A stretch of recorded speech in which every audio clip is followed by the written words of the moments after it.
When modern empirical science tries to dissect ancient folklore, the results are rarely clean.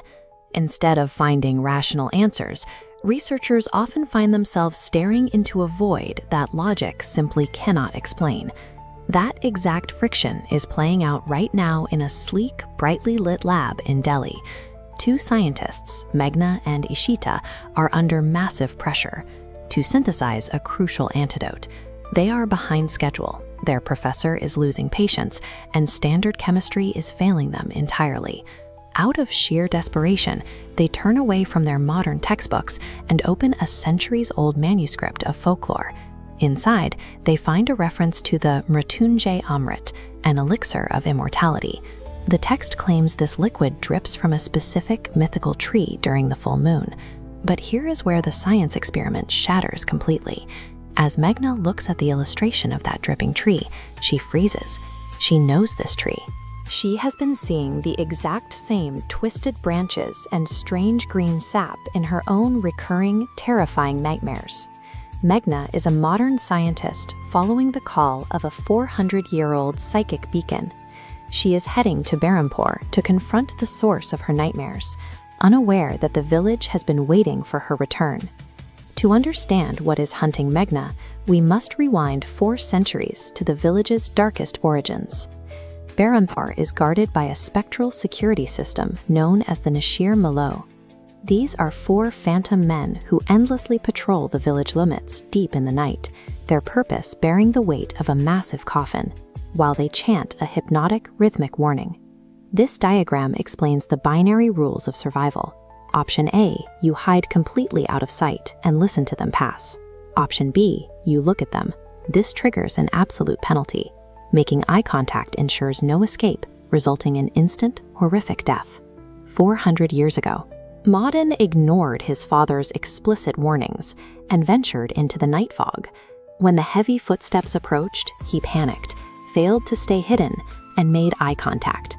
By morning, searchers found him frozen in a state of absolute petrified terror. This tells us the Nishir Molo are not random, mindless ghouls wandering the woods. They operate like a lethal, highly specific environmental defense mechanism, programmed to protect an ancient secret from anyone foolish enough to seek it out. Back in the present day, Meghna and Ishita step off the bus into Berampur, carrying their cameras and claiming they are just students doing a routine study.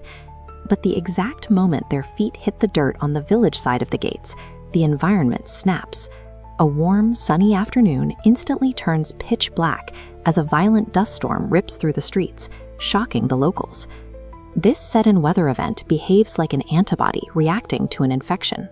The village itself is acting as an active organism, deploying a massive environmental immune response to physically repel these 2 outsiders. Their cover story, however, works perfectly on the village leader's son, Anuj. Eager to impress the city girls, Anuj agrees to sneak them into the forbidden ruined palace long after the village has gone to sleep. By treating the ancient lore of Berampur as a simple academic puzzle, Meghna and Ishita have completely dropped their guard. They think they are leading an investigation, when in reality they have walked straight into the jaws of a dormant, highly predatory trap. Everything converges at the stroke of midnight. As Anuj guides the 2 scientists through a jammed window into the pitch-black corridors of the ancient palace, something far more sinister wakes up in the surrounding forest. The Nishir Molo are active. The heavy, rhythmic thud of their boots and their dreadful chanting slice through the gale-force winds, charging toward 2 local gamblers who stayed out too late.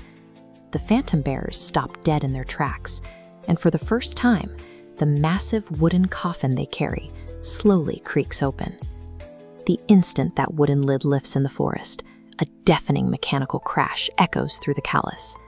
A massive, heavy door, sealed shut for centuries, violently swings wide open right in front of the 3 trespassers. As Meghna stares down the dark corridor, panic gives way to a chilling sense of familiarity. She knows exactly where that hallway leads. She knows the turns, the architecture, and the hidden rooms of a palace she has absolutely never set foot in during her entire life. Reincarnation explains Meghna's intrinsic knowledge of the palace and her connection to the dripping tree. The timeline has closed into a circle, anchoring her present identity to the village's ancient history. A moment of realization. The nightmares in Delhi were memories. Meghna has returned to Berampur to finish a 400-year-old cycle, a process irrevocably tied to the creature now emerging from the coffin.